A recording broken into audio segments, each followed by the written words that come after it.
Alex, I think you're in the witness protection program. You're in silhouette. She looks beautiful. She's got a That was recorded halo. too. That's okay. That's okay. We're gonna admit our audience and let them join us in this wacky conversation that we're starting already because we've got a chatty group today. And I see some familiar faces. Welcome, welcome, welcome, everyone. We've got Abby and Gary, and oh my gosh, I think we've got an international audience, as I recall. I believe Robert might be joining us from north of the border. I may be wrong, but my memory, it's Friday. My memory could be weird. Who knows? But just quickly, want to share a couple of brief messages before I turn things over to the people you're actually here talking today.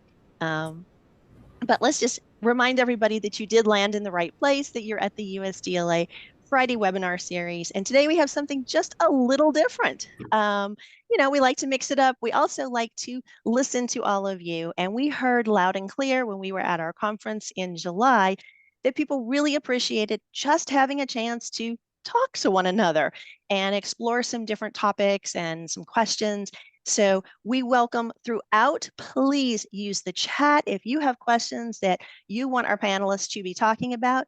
We probably will not get to all of them today because I know they all have some topics that are just really hot for them right now that they want to talk about.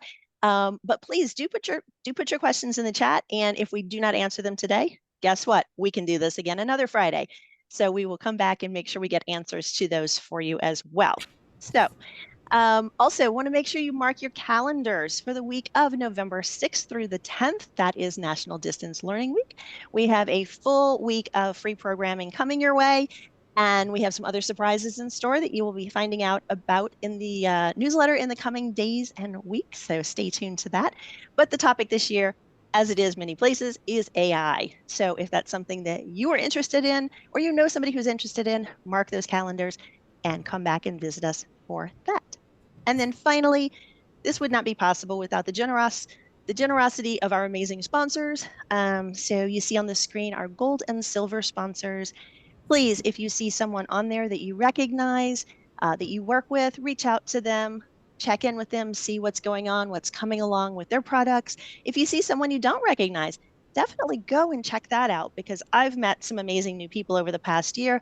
I had not been aware of some of these companies, and they range the hardware, the software, the platforms, the services, all sorts of different options there.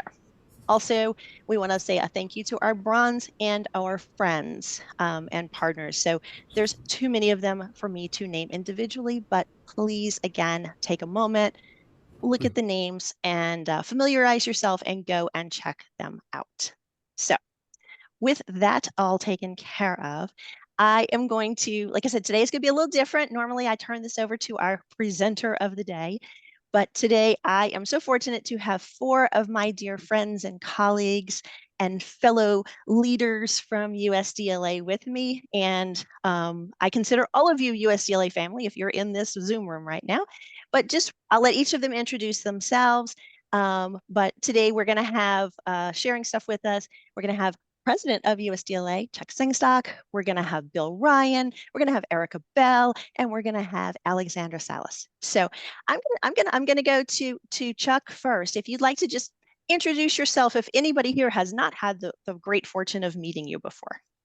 Sure. Thank you so much, Valerie. And it's great to be here. I'd like to welcome everybody. I am Chuck Sengstock. I am the president of the United States Distance Learning Association, and I'm proud to be the president of this organization.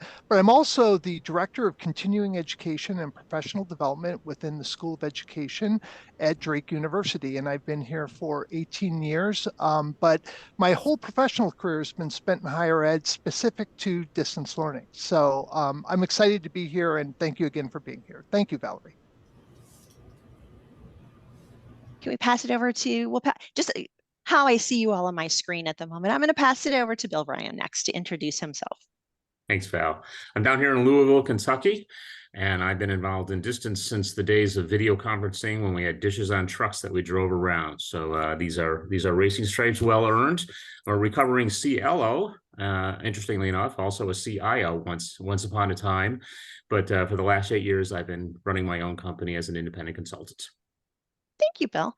And you'll learn more about other activities that all of these wonderful people are in. Next up, Erica, would you like to say a few words? Absolutely. I'm happy to see some new faces. I am relatively new to this board and I am working directly with the state chapter, so I'm very excited for that. I'm also president of the Tennessee Distance Learning Association state chapter.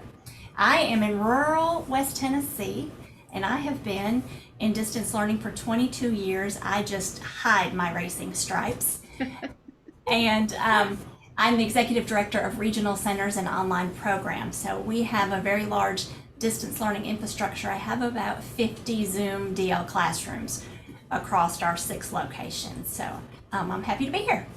Thank you. Thank you. And I think what you all are proving at this point is that being in distance learning is the fountain of youth, because we all look remarkably youthful for our tenures. So, and finally, Alex, would you like to say hi?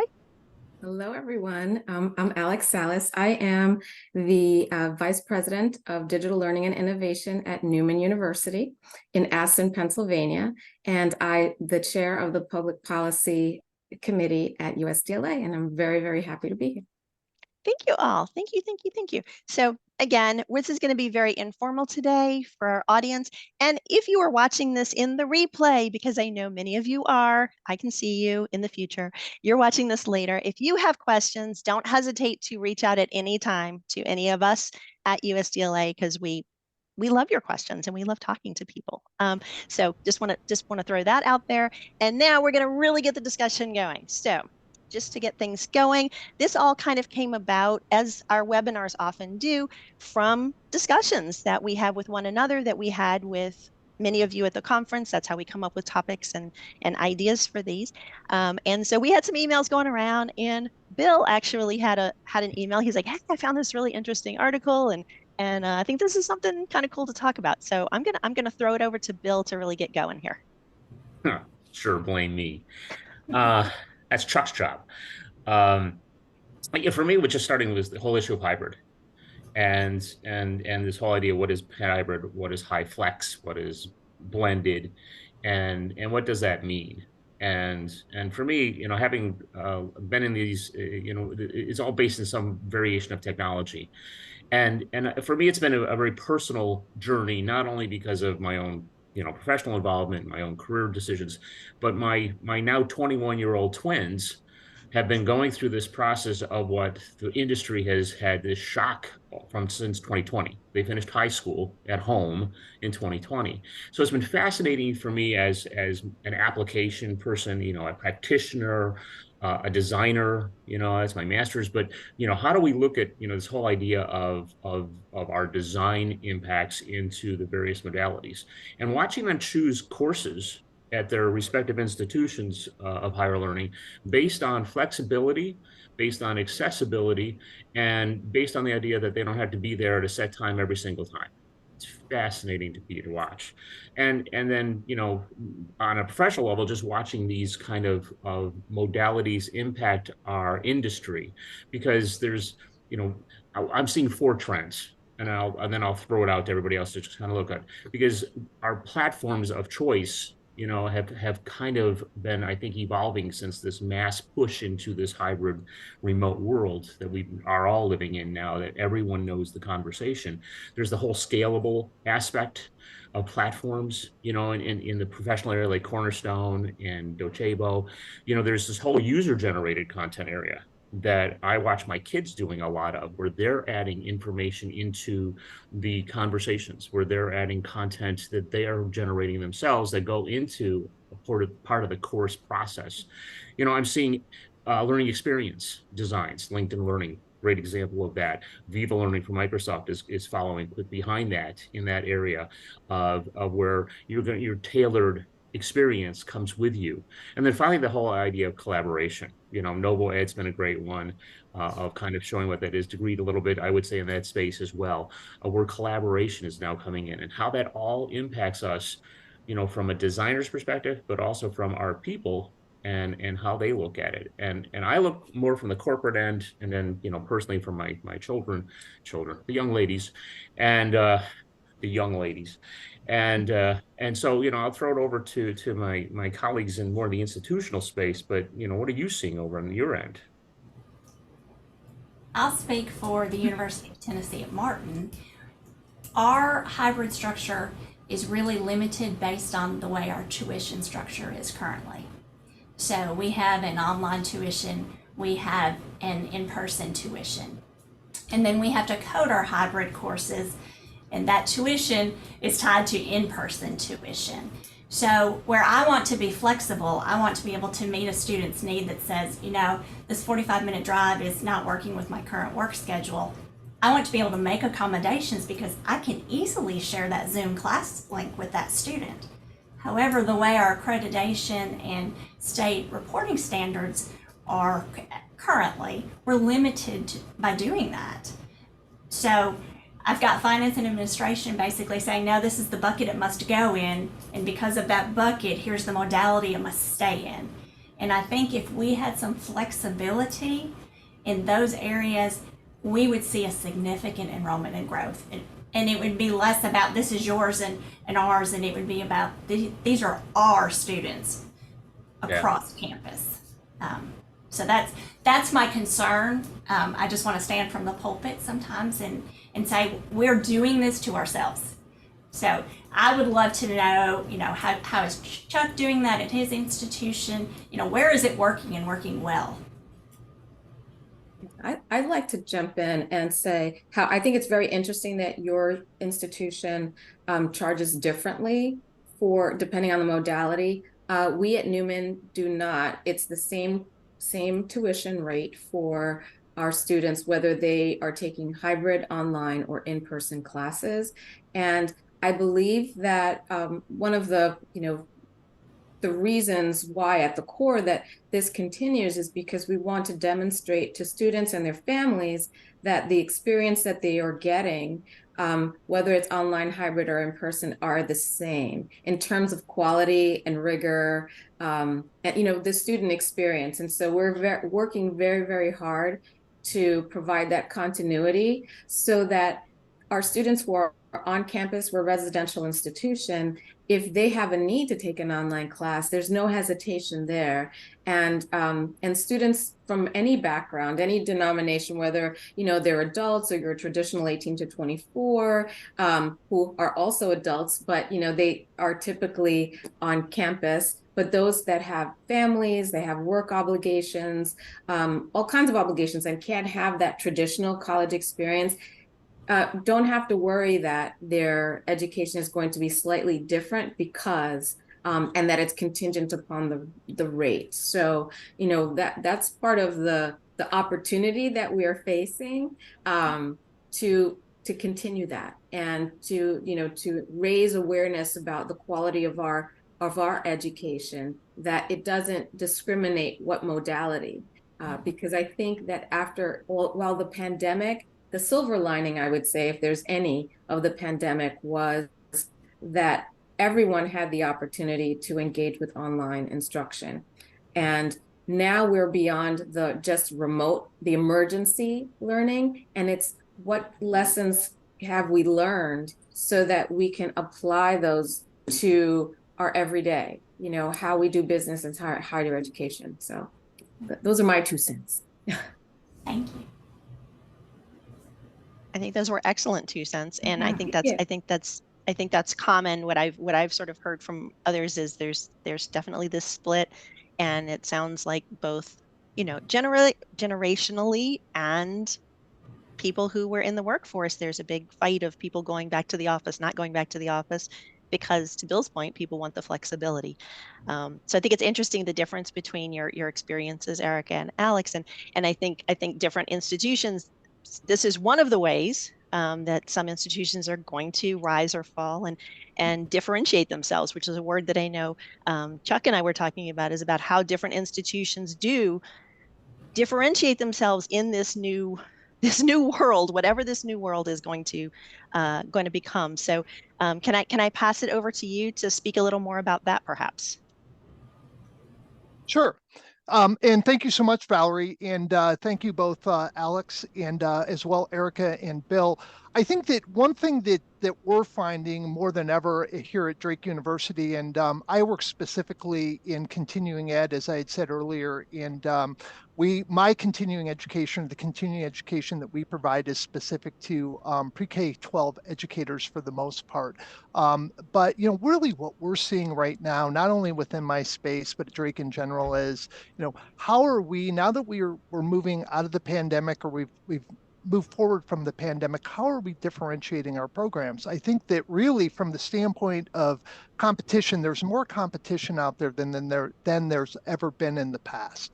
And I think that as we look at as we look at our peer institutions, our competition, so to speak, we look at how are we able to differentiate our programs. And there's a couple different ways that that we've looked at it, or that we look at it here at the United States Distance Learning Association, as well as at Drake. One thing I will say with specifically to Drake is that we're looking at what opportunities can we provide to our students that they may that they're going to find unique, that they may not find in other programs.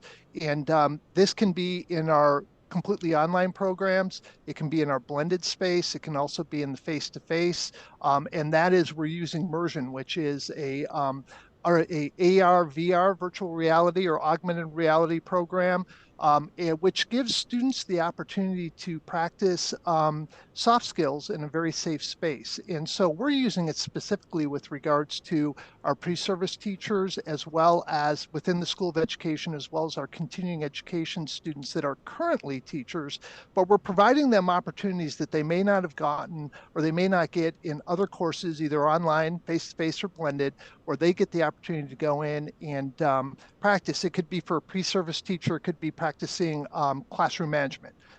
And for a continuing education student, or for a student that may begin looking at their master's or their specialist degree here through Drake, it could be courses where we implement immersion for difficult conversations with parents, or difficult conversations with students.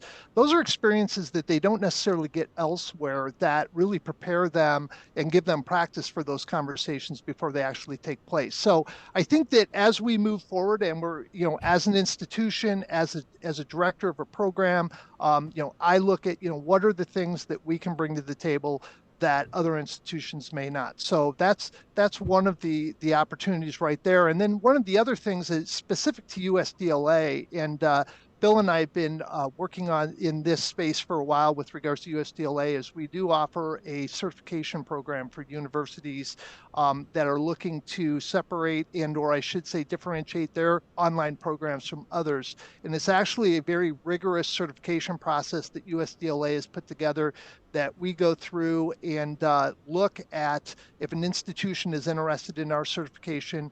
We go in and specifically look at how how is the program managed. We have a number of different areas that we look at, and Bill can help me speak to those here in a little bit if you'd like. But either way, we go in and we provide not only input, but we also provide some excellent I guess I would say input's probably the best word, but we look at their programs holistically. And if they go through the certification and they successfully pass, then they would be certified for a number of years through USDLA. And it provides not only students, but it also provides parents, it provides administrators, with a good guide as to knowing that this program has been vetted by one of the top, organizations with regards to distance learning, and has the background and the different prerequisites in place, that if a student goes there, you do have a good opportunity to be successful. So it's really going back, as I said, looking at how are the different ways that we can separate ourselves program-wise from others, and provide opportunities to students, and prove that we have the supports in place that they can be successful. Yeah, Chuck, I wanted to add, because I think it's really interesting how you talk about differentiation. I believe that since COVID, because there's so many other players offering courses, so we are competing, but at the same time, and I've used this word many times, so don't kill me because I'm going to say it again, cooperation, right? There's this collaboration going on among institutions, because in our effort to differentiate, we also have to make the distinction of okay, we can't be all things to everybody, right? And so course sharing and program sharing is something that is happening more and more and that has helped institutions with their viability, right? In terms of making ends meet as well, because through course sharing, they're able to welcome students, visiting students, to take their courses, and then wherever there's a gap, their students can take courses elsewhere. And so that gives us a sense of relief, because instead of trying to create and duplicate a lot of courses so that we can compete with our neighboring institutions, we can then focus on what's unique about our own institutions. So I just find that is a place where we're at now that didn't happen. I don't feel that we were there before. Yeah, I think you're absolutely right. And I was thinking as all of you were talking, back to Chuck with immersion and, providing these new creative ways. And I want to remind everyone, for some of you who came in later to the discussion, feel free to jump into this conversation at any point in the chat, or react. We can even unmute ourselves. This is a relatively small group, and so please, we want you to participate. It's fun to be kind of the fly on the wall, I know, though, but that's kind of fun too. But yeah, back to this sort of idea of all these things that are out there, to differentiate, but also to create these innovative solutions to problems. I noticed Bill put in the chat, if you're not over there, he put in another platform that people should look at, and I actually want to go look at it because I've heard of it, but I have not had a chance because time.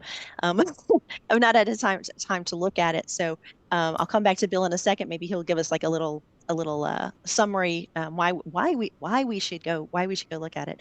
But yeah, this whole idea of the course sharing, and I know during COVID there were a number of like medical schools who instead of immersion, they actually sent Oculus goggles to the participants because they needed to give them that experience of continuing their education, and could not have them in labs and could not have them on campus. And there's also some schools out there like Ryerson, who does a lot of work in social work, and they do a lot of 360 video. I know, to that same point of creating a safe space for students to have conversations they couldn't have. You don't want to send a new social worker out to a dangerous household without having a lot more experience behind them, and having them been able to kind of work through that. So there are some really innovative things. If anyone in our audience today, if your institution or your organization is using some interesting technology, or you've done something interesting, please share that with us in the chat, so that we can all learn from one another. I always learn new things each week that we do this. But I was going to pass it over to Bill quickly, and then I'm going to go to Erica, because we've talked a lot about higher ed, but Bill's example actually speaks to some of the workplace skill set, and then I know I want to get and talk a little bit about pre-K-12. We talked about pre-service teachers, but I want to kind of switch if we can. We want to see how much we can squeeze into this hour. We're going to squeeze as much as we can. So, Bill, do you want to tell us just a little bit about that platform that you mentioned? Well, you're talking about the soft skills. Yeah. And it was just kind of interesting. I mean, just recently, I just had this, a question that had been posed was, does anybody know a way to measure soft skills? And yes, there's lots of ways to measure soft skills, but what this person was actually seeking was, how do you like hone down to the individual at a project level communication skills? And there's a whole return on learning calculation, and I'd be glad to talk about that on a different day, because it goes back to KPIs and operational dashboards. But this guy was much more focused on kind of like the coaching model and how does it do it. And I ran across this particular platform, and they use, anybody been in an escape room? Okay, so that's basically their model. Throw people together in an escape room type experience online, and then figure it out. And then at the end of it, they kind of evaluate each other. They do self-analysis, and then they have reactions from others. And there is some rubrics within it of what they're trying to do, and they can be customized by institution, organization, system, whatever. But and it started out as a K-12 thing, because the CEO who I got to meet Completely accidental. So on LinkedIn, I was like, oh, all right, it clicked. He actually responded. But he came back and he said because he had a problem with the situation and teachers were doing great, but they were not being nice to children. Bottom line. He didn't say it like that, okay? Much more political. I'm not that way. So he said there's got to be a way to help people. And this is what he came up with. It's a That's neat little that's awesome. Yeah, I want to look at it. And you hit on such an amazing thing when you said you're speaking my language, when you said escape room and the follow-up, because I think a lot of us have sort of started to gravitate to some of those kind of things because we think that's like the latest way to fix boring learning or something. We'll just make it into an escape room. We'll make it fun. It'll be great. But I was speaking with a colleague of mine who I think is probably the best escape room designer in the world. And he was talking about the fact that the escape room is not the training. The escape room is not the Right. point. Now, it could be if you're just doing a team building, you just want to have, you kind of want to let people have that opportunity to have some time together. If it's a remote team and you've brought everybody together, maybe the escape that is enough to just like let them have that time to be physically participating in something together. But there's such a missed opportunity. Normally, when people go through escape rooms, the point of them is to observe the behaviors Mhm. of what's happening in the escape room so that then you can help people. You can help, tailor, either personalized training or develop the training plan for the group or whatever. So yeah, I wanted to throw that in because I think that's one of those missed opportunities that's really, really right there. You could do it really, pretty easily, but. It was interesting. One example, I'll just start in. A company used it to determine their final hire of a CIO. And they had 4 finalists. And they decided that they would use this model because they were looking for people who were strong in collaboration. They wanted communication, verbal communication skills, and they wanted to see their system thinking kind of process. And they had a couple of other things. And they didn't know each other they didn't know they were peers. The man was, upfront with them and said, look, we just threw them in there.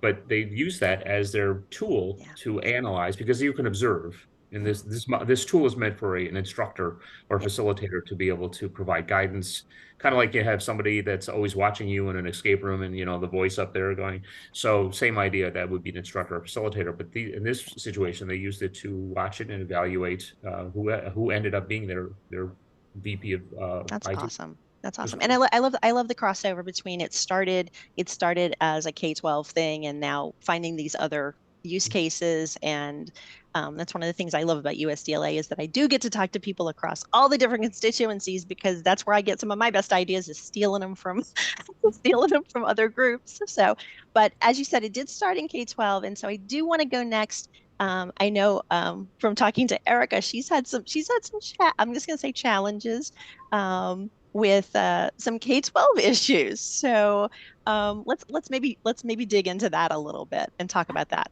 Absolutely. I want to make 2 quick points before we go back to K-12. Yeah. One, we have Ford Motor Company coming in to about 13 miles from one of my regional centers. And in meeting with the executives, one of the executives was very clear when we were talking about soft skills. He stood up and he said, I don't know why we're calling them soft skills. They're power skills. And I'm hiring based on that. And that has really stuck with me. So when I'm working with our K-12 and our dual enrollment schools, I'm really trying to push that verbiage. So I wanted to say that, but I also wanted to say with regard to that tool and that escape room philosophy, we have a new chancellor that has just come to our institution, and he came from student services. So he's taken a complete shift, but I could see him using that tool to get to know his chancellor's cabinet better. So I'm going to share that as well. So thank you, Bill, for sharing that with us, because I think that is an opportunity. But with regard to pre-K-12, I have about 1,500 dual enrollment students that we serve across the state of Tennessee. We teach in-house. We have a huge online dual enrollment platform, in part because I don't have to go to the state and ask for a site code if they're going to be taking an online class. State doesn't care. So it opens my door and my ability to go out and market a little bit broader. But I've seen a disconnect in the support that our institution could provide to our pre-K-12 partners in the distance learning field. AI is a huge opportunity, I think, for us to partner and help each other. But what I'm seeing is pre-K-12 not addressing this at all, and my faculty basically being very hard on these junior and seniors who really think this is a cool tool, and they're being punished for it. So I've already had 4 instances already, and we're only 3 weeks into the semester.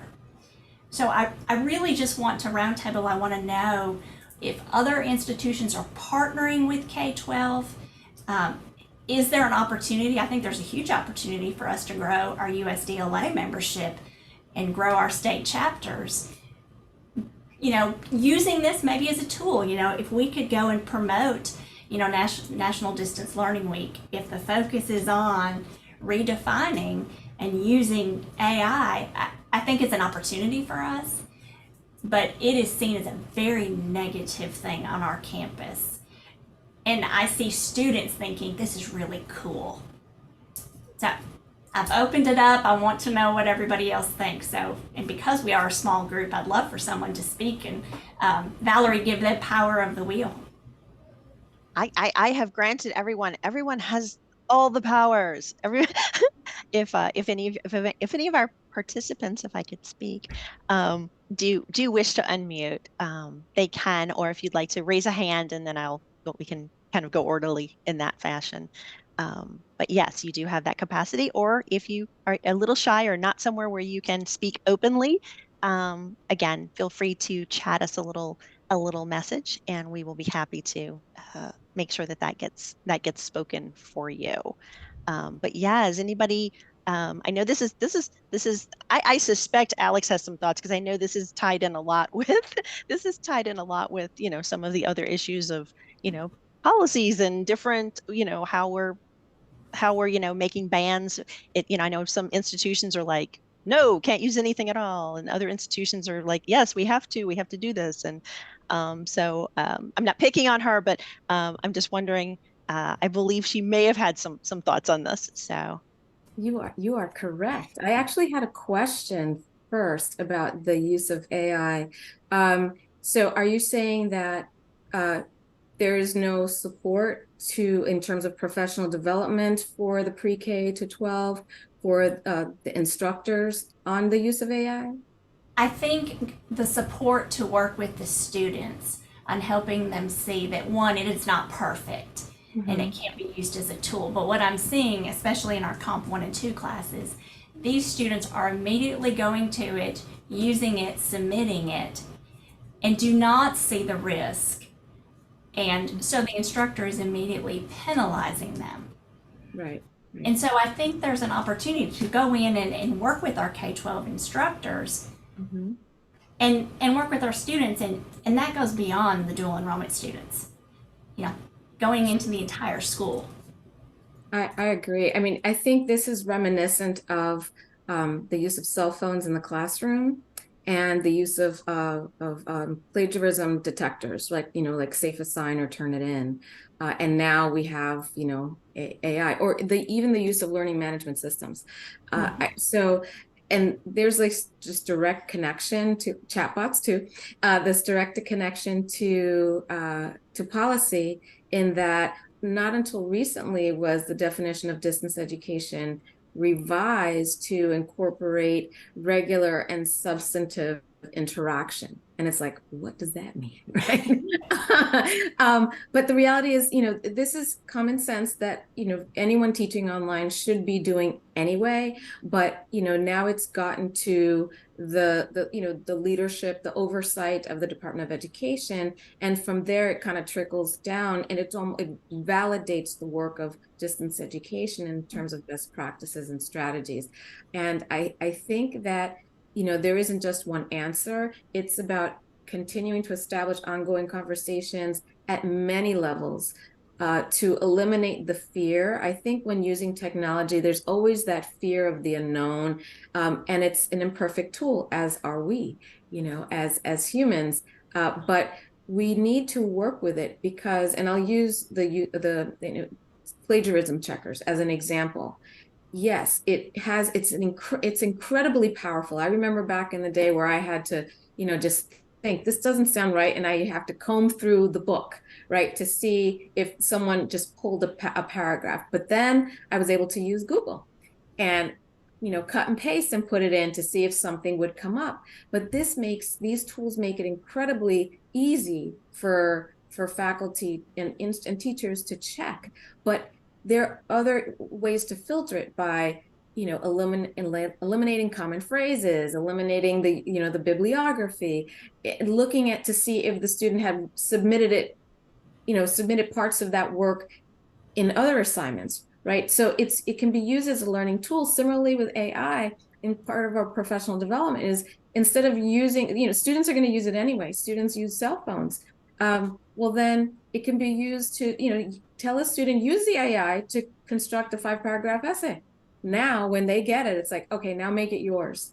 You can teach APA, you can teach MLA by doing, using the tool in a different way, not the way that we were accustomed to, but that forces us, as the ones at the pulpit, even though that doesn't exist anymore, to stretch our thinking and our creativity, so that we can provide suggestions, because change is difficult and it's always going to happen.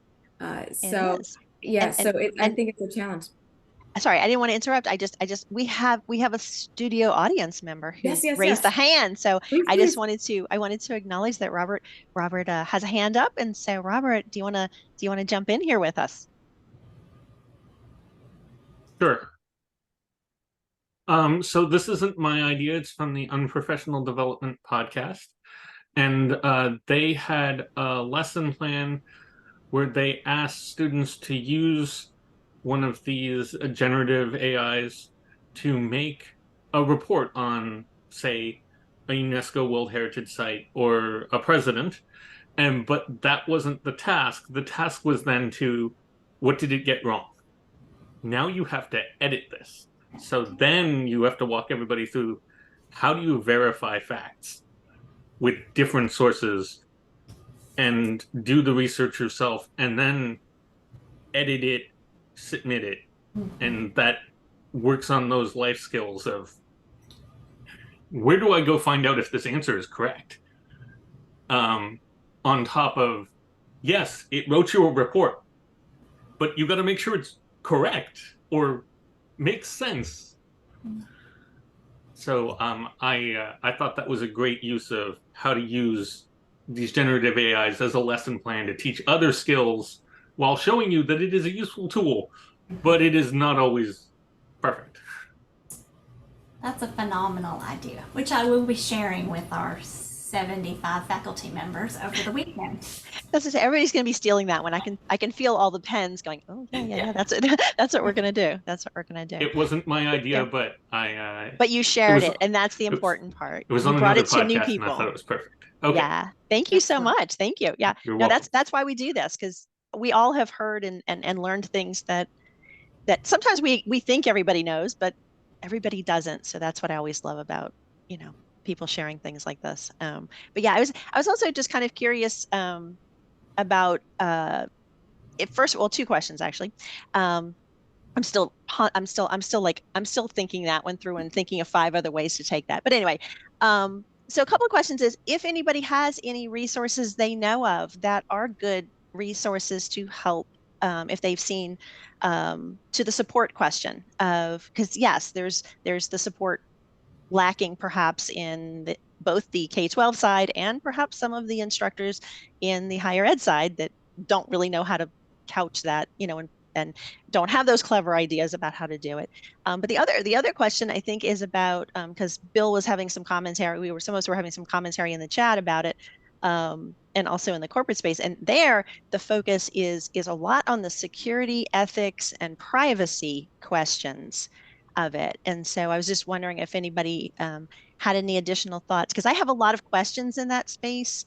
I actually did a post about this after a previous USDLA webinar where we had a participant who was not here today, but the Otter AI pilot came to the webinar.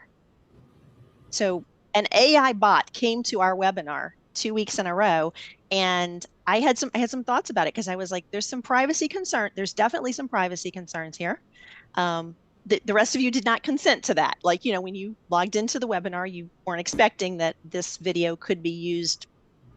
I don't know how the little otter, love otters, but I don't know how the little otter did that. But then I also was thinking, like, you know, some of these things are good assistive technologies, and I didn't want to. People were like, "Oh, you should have just kicked them out of the room." You know, you can do that in Zoom. I'm like, yes, I understand. I can remove someone from the Zoom room, but I also understand that maybe the person was using this technology because they needed some assistive technology because of a language barrier, some sort of disability.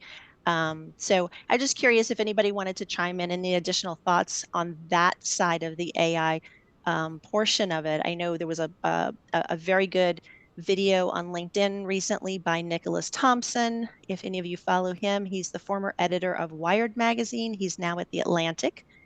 But he does the most interesting thing in tech videos every day. And one of them he had recently was the fact that he wrote a book years ago and recently found out that it had been scraped along with a lot of other copywritten material and is now part of GPT-4. And so this notion of where the information is coming from, I think is kind of, you know, also part of this conversation that we have to have with students too, with, you know, them. And that's, I guess, my third part of I should not ask multi-part questions, but this is a good topic. But just like how do we get the word out to the general public? Like how, I guess that's part of my frustration about distance education in general. It's just people have all these misunderstandings. And so if anybody has thoughts on any of those things, I'm going to shut up now.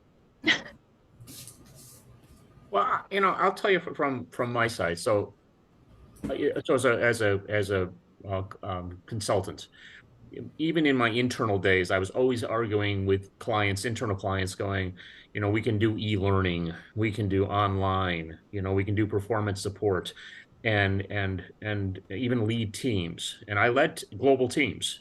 You know, I had teams in India, the Philippines, and domestically across the country. So I've been doing that kind of stuff most of my life. And I still consistently ran into people saying, oh, you can't do that. Oh, we can't learn that way. Oh, you can't help people at a time. And I will say that since 2020, the conversations have changed. I no longer have to have the first 4 meetings convincing people you can. Now the conversations have turned to one of 2 things. Either how can we do it better, or when should we do this, or when should we have in person? So now they're actually getting there's a little more discrete analysis going in place. So I've seen a change in conversations. So I think people are more aware, but I think to really come to answer your solution, it's when we figure out how to explain the value proposition to them that meets their needs. I mean, bottom line, what's in it for me? When we, you know, how did Siri get so popular? Because it answered my question of where's the nearest restaurant near me? Where's the nearest Chinese restaurant near me? That's what I want to know. I'll use it. I'll figure it out. When we can do that with the rest of our stuff, you know, don't forget the biggest LMS platform in the world. Everybody knows what the biggest LMS platform is, right? It's YouTube. We figure that out. We meet people's needs easily. We're there. That's my soapbox, and I'm done now. Okay, the soapbox is now available for our next participant. I was just going to add to that and say that, and I was going to put it in the chat, but I just took too long. When we talk about ethics, you know, people fear the invasion of some of these tools, but the reality is, you know, Amazon Echo and Siri, sometimes they speak to us when they're not being spoken to. And so you're wondering, I didn't ask you a question, you know, so I find myself speaking to the ether saying that conversation was not with you, you know. So next I'm waiting for an apology, like, oh, pardon me, I thought you were talking to me. But, you know, it hasn't evolved that way yet, but I'm sure it will at some point, because I find I'm having conversations on my drive and then Siri will speak to me and I'm like, wait a minute, I have the GPS on, I'm having a conversation and these things, and this is happening. So the use of like Otter AI or, these note-taking AIs, we have to kind of put it in perspective in terms of the invasion of our privacy. We're driving down streets and highways being recorded. So what is privacy? I think maybe we have to redefine privacy in the future. These are just questions, more questions. No, this is all really fascinating. If you don't mind if I jump in here really quickly. One thing I will say from the standpoint of my position, we're actually going to have a workshop and or a webinar coming up in another month or so specific to AI and pre-K-12 education. And we want to have a discussion with pre-K-12 educators. We'd like to find out what their concerns are here within the state of Iowa and maybe elsewhere.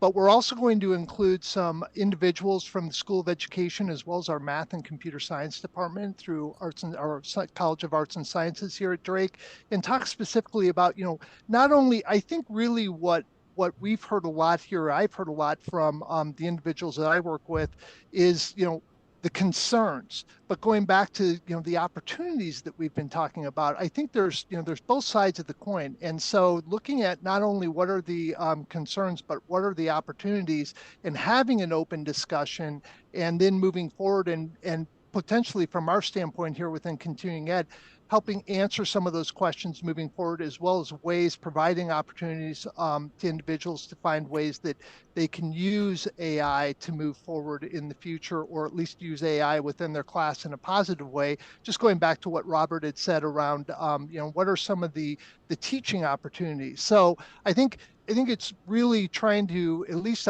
in my mind, here within the state and with the individuals I've been speaking to, is just trying to find ways that we can educate each other on both sides, and then find ways that we can move forward that make sense.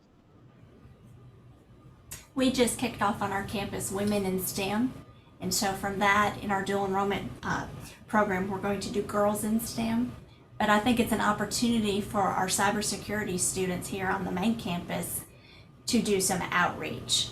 Not only promoting the program, but encouraging girls to come into that field. So I think that's an opportunity that, is wide open. I love that, and timely, since Yes. for those who don't know, October is Cyber Awareness Month. Absolutely. So stay tuned and protect yourselves and change your passwords and do all the things and whatever. And I feel like I kind of shortchanged. Policy is such a big area. I want to swing back to Alex and see, is there another area of policy you'd like to talk about? We have about 10 more minutes, so this is flying by, as I knew it would. But I wanted to pass that back if you'd like to. I just want to invite everybody to think about policy. I know that our focus is on distance education, but the policy issues impacting higher ed are not just specifically impacting distance ed, but I think they trickle over to distance ed, and it's important for us to be aware of them, whether we're talking academic freedom, tenure, contingent faculty, definitions of different education modalities, diversity. There's just so much change, and I think it makes for interesting conversation to look at policy as not as being apolitical, right? Which I think is really difficult because of how emotional policy can become. But if we make an effort to look at the root of the policy, the reason for the policy, I think that can keep all of us on track no matter what. And so, I think we're too short on time to talk about specific policies. I had mentioned earlier that I was interested in talking about the definition, for example, of distance ed that has been, revised. And there are many different organizations, well, the accreditation agencies, there's NC SARA, who are looking at specific ways or policies that impact the work that they do in terms of accrediting. And then it also impacts on a more local level, the institutions to update their policies, because there are institutions that, it's almost like a strategic plan. It becomes this very nice work on a shelf, right? A paperweight, hopefully not. But these policies need to be living, breathing documents that are also as agile as the change that we have to experience. So that's just my foray, my introduction to a policy discussion, which I hope that we can have one and several, along the way, and maybe not make it as broad, maybe have more defined policy discussions, because they do merit the space to really, dive in, take a deeper dive. So if anyone wants to chime in, Chuck, you want to help me out here? I'm giving Alice sort of, I didn't expect you to do all the topics today. But yes, we do, as she mentioned, we said we have the webinars are ongoing, and we will, probably starting at the beginning of the year, I think it's safe to say, we will be dedicating a number of these Fridays to very more focused topics within that space. So definitely communicate with Alex and let her know if there's we can kind of rank the ones. And so yes, but I know Chuck has things to say about this as well. So Well, no, thank you so much, Valerie, and thank you so much, Alex. And one thing I will say is this: is just looking. I know that we've talked here briefly about pre-K-12 education, and one of the policy webinars that we will have in the spring is going to be the Dean of the School of Education at Drake University, Dr. Ryan Wise. He was actually the director of the Department of Education in Iowa before he came to Drake. And so he's going to be talking about some specific topics that will soon be, that are forthcoming. But at the same time, we're looking at, as Alex said, we're looking at, what are the opportunities, or I should say the policies that we should be, speaking to at this point. And obviously, we have talked, as you had mentioned at the beginning, Valerie, around NDLW, or National Distance Learning Week. That's going to be specific to AI, but we're also going to be looking at what are some, we're going to have at least one policy conversation, at least that's the plan around that right now. And so I think it's looking in, Alex, you brought up some good points, what's apolitical, but at the same time, what are the things, what are things that you would like to hear, or what are the opportunities for USDLA from the standpoint of representing different policies? That's what we would like to hear from you. And I know Alex has done a survey, has sent out a survey in the past, but we'd really like to know what would you like us to represent? We have represented, we've done some policy work around broadband in the past. We also and this was a number of years ago in Washington, D.C., we did something around NC Sarah. And so either way, though, we have a lot of opportunities for you to present your, what are the things that you would like us to discuss and bring to the forefront. And then we're going to try and move forward with those. So thank you. thank you. And we have people registering for NDLW as we speak. Vicki put in the comments she sees a need to attend. So again, those dates are going to be November 6th through the 10th.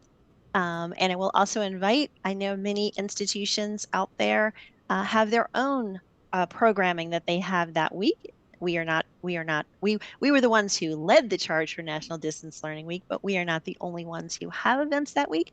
So if your institution does have things going on that week, we would love to know about that as well, because we like to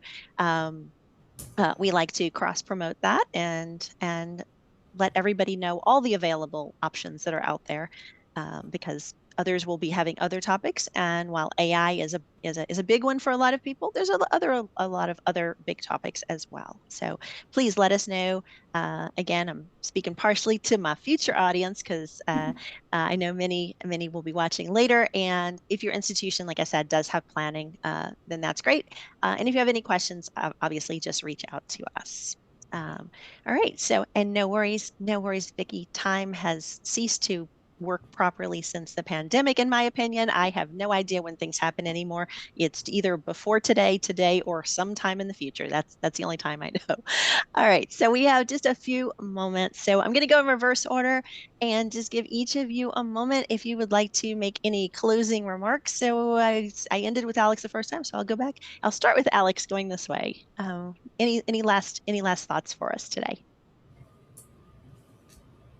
No, I just want to say that I really appreciate this opportunity, and we want to hear more from you. So thank you to those who have joined us, and thank you to those who will join us in the future. You know how to contact us, and just welcome to the USDLA family.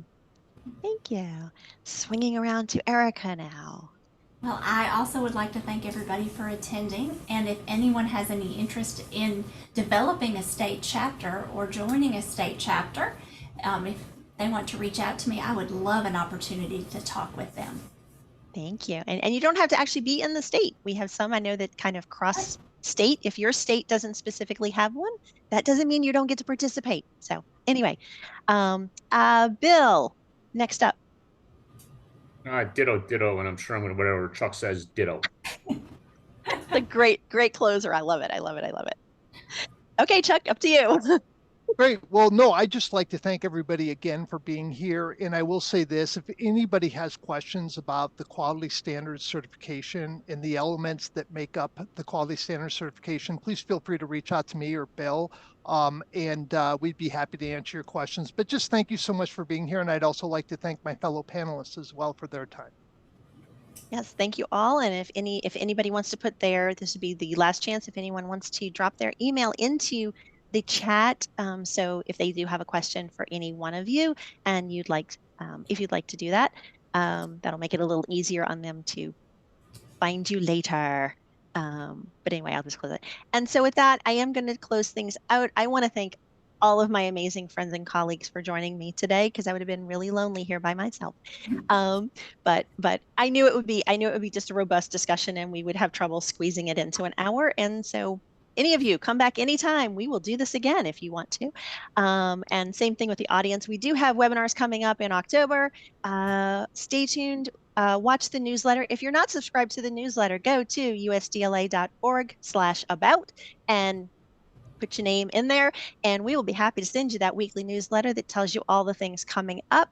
We do have in October, we have some things about learning experience. We have some things about ableism, microaggressions. We have some of our sponsors coming in to talk about some case studies and user experiences and things like that. So there's a whole host of different options coming up in October. And then, of course, November kicks off with National Distance Learning Week. And I think we're going to squeeze a webinar in there too with some of our keynotes from our last conference. So if you didn't have a chance to join us at the conference, you'll still have a chance. So with that, I want to thank everybody for being here. I'm going to end the recording, but I'm not kicking you out. So if anybody has a question they want to stay behind and ask, but thank you again, everybody, for attending today.